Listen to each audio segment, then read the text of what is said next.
À travers l'histoire, les 17 juillet ont souvent été des dates remarquables. 1996, un Boeing de la TWA explose avec 230 personnes à bord. 1998, un séisme en Papouasie-Nouvelle-Guinée fait 2000 morts.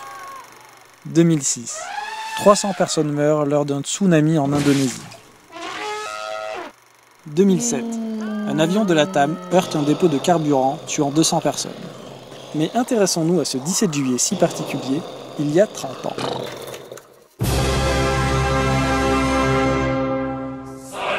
« 1981.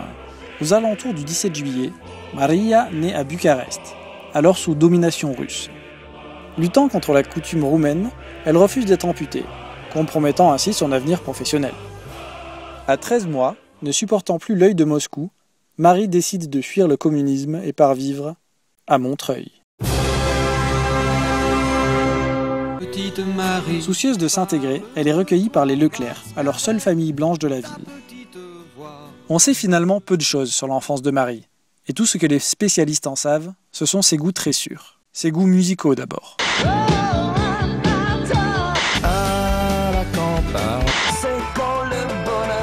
Manger de la cervelle de mouton. Mélissa, la journée, on a besoin d'avoir faim ni d'avoir froid. Alors regarde un peu. Ses goûts culinaires ensuite. Marie aime le tartare et elle en mange.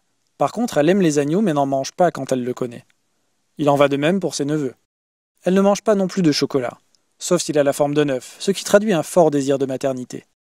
Côté sport, Marie aime le PSG, le tennis et la natation, qui sont des passions difficiles à combiner. Chez elle, Marie parle surtout à Tigrou, qui ne lui répond pas. Ses amis ne lui parlent pas parce qu'elle ne trouve jamais son iPhone dans son sac, malgré ses psaumes récités à Steve Jobs. Du coup, elle regarde plutôt des séries qu'elle a téléchargées légalement. J'espère que c'est ce que tu lui as dit, Johanna. Tu penses que c'est ce que j'ai dit? En 2003, la vie de Marie prend un tournant quand elle intègre le BTS audiovisuel de Boulogne. Elle en devient rapidement la coqueluche, tant au niveau des enseignants que des étudiants. Elle partage la place de leader avec un des élèves les plus brillants de sa génération, Guillaume Pascal. Qui vote pour qu'on coupe ça? Mais son statut de mascotte est dur à porter. Et elle devient vite dépendante aux pommes, qu'elle consomme sous forme liquide. Son jugement ainsi altéré, Marie fait de mauvaises rencontres et se lie avec des personnages sulfureux, allant même jusqu'à les inviter dans sa maison de campagne.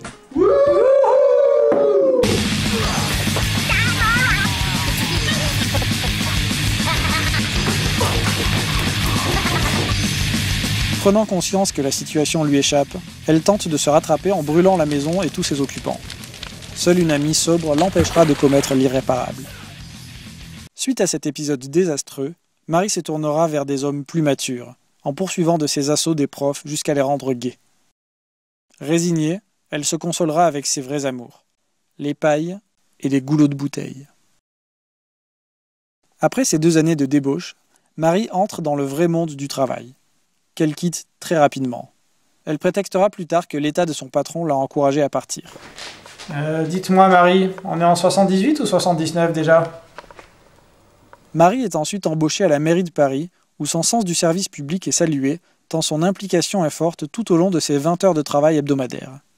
Oh Marie, En plus de sa besogne, elle vient en aide aux plus démunis à travers des actions de la mairie. Le plan grand froid, le plan canicule, le plan tiédeur extrême, le plan orage, le plan hygiène dentaire, le plan misère sexuelle, le plan culture pour tous et le plan mort digne.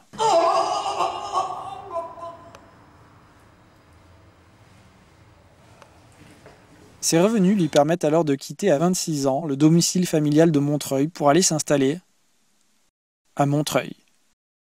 Ainsi exilée, elle vit dans le luxe de son palace où elle n'invite jamais ses amis.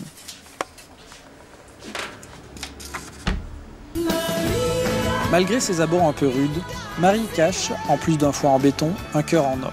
Altruiste, généreuse, belle, gracieuse et excellente joueuse de Wii, les qualités de Marie sont innombrables. Véritable inspiration pour ses contemporains, les 30 premières années de la vie de Marie ne sont que les prémices d'une plus grande œuvre que sera son existence. et le genre humain ne pourra que se réjouir d'assister dans ces prochaines décennies à l'éclosion de Marie dans toute sa gloire et sa splendeur.